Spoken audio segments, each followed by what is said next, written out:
నమస్తే. Welcome to Andhra Prabha. నేను లక్ష్మి. ఎంతో అలంకారప్రాయంగా అలాగే ఔషధ విలువలున్న పుష్పభరితమైన మొక్క పారిజాతం. దీని అందమైన తెల్లటి పువ్వుల సువాసన అందరి మనసుకు ఆహ్లాదాన్ని, ప్రశాంతతను కలుగజేస్తుంది. అయితే పారిజాతానికున్న వివిధ వైద్య ప్రయోజనాల దృష్ట్యా ఆయుర్వేదం ఈ పూల మొక్కకు అగ్రస్థానాన్నే ప్రసాదించింది.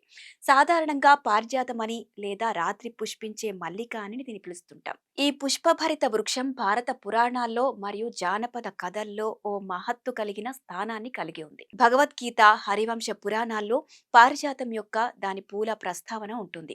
అయితే భారతీయ పురాణ సాహిత్యం ప్రకారం పారిజాతం అనేది ఒకప్పుడు స్వర్గంలో ఉండి ఆ తర్వాత భువికి దిగి వచ్చిన ఒక పూల చెట్టు పారిజాతం చెట్టు. రాత్రిపూట మాత్రమే పువ్వులు పూసి ఉదయం పూట తాను పూసిన పూలన్నింటినీ రాల్చేస్తుందని మీకు తెలిసిన విషయమే. అయితే వాస్తవానికి ఇది రాత్కి రాణిగా ప్రసిద్ధి చెందింది. ఒక పారిజాతం చెట్టు ఒక పొదలాగా లేదా చెట్టులాగా కూడా పెరుగుతుంది.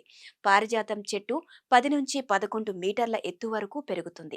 అయితే దీని కాండం, కొమ్మలపైన కఠినమైన పెచ్చులుగా ఉండే బెరడు ఉంటుంది. ఈ మొక్క యొక్క ఆకులు వెంట్రుకల్లాగా పొడవుగా ఉంటాయి. దీని తెల్లటి పుష్పాలు దాని శాఖల ఎగువన గుత్తులుగా పెరుగుతాయి. అయితే పారిజాతం పండు గుండ్రంగా లేదా హృదయాకారంలో ఉండే గుళికలాగా కనిపిస్తుంది. ఇది సాధారణంగా గోధుమ రంగులో ఉంటుంది. అయితే ఈ మొక్క పెరగడానికి నీడ అవసరం. ఇక పారిజాత మొక్క వల్ల ఎన్నో ఆరోగ్య ప్రయోజనాలు ఉన్నాయి. పారిజాత ఆకులతో చేసిన కషాయం జలుబు, దగ్గు, అలర్జీల నుంచి ఉపశమనం కలిగిస్తుంది. జ్వరం, కీళ్ల నొప్పులు, చర్మ వ్యాధులు, నిద్రలేమి వంటి వ్యాధులు తగ్గాలంటే ఈ కషాయాన్ని తాగాల్సిందే. ఇది చర్మ అలర్జీలు, చర్మ సమస్యలను నయం చేస్తుందని నిపుణులు చెబుతున్నారు. ఇక పారిజాత పువ్వులు చాలా అందంగా ఉంటాయి. ఆయుర్వేదంలో ఈ మొక్క ఆకులను ఎక్కువగా వాడతారు.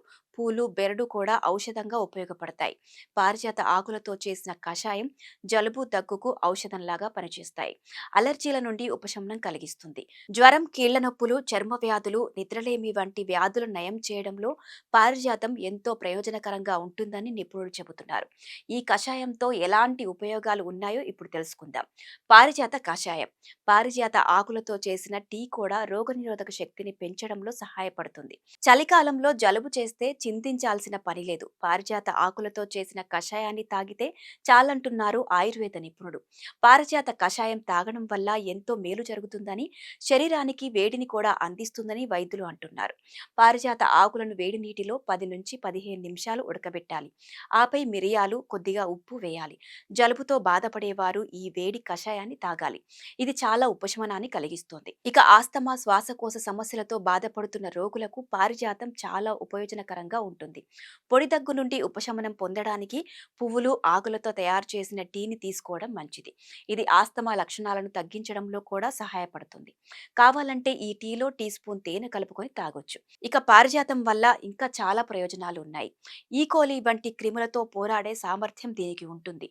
పువ్వులు, ఆకులను తీసుకోవడం ద్వారా జ్వరం నుండి ఉపశమనం పొందడమే కాకుండా చర్మ అలర్జీలు లేదా చర్మ సమస్యలను కూడా నయం చేయవచ్చు.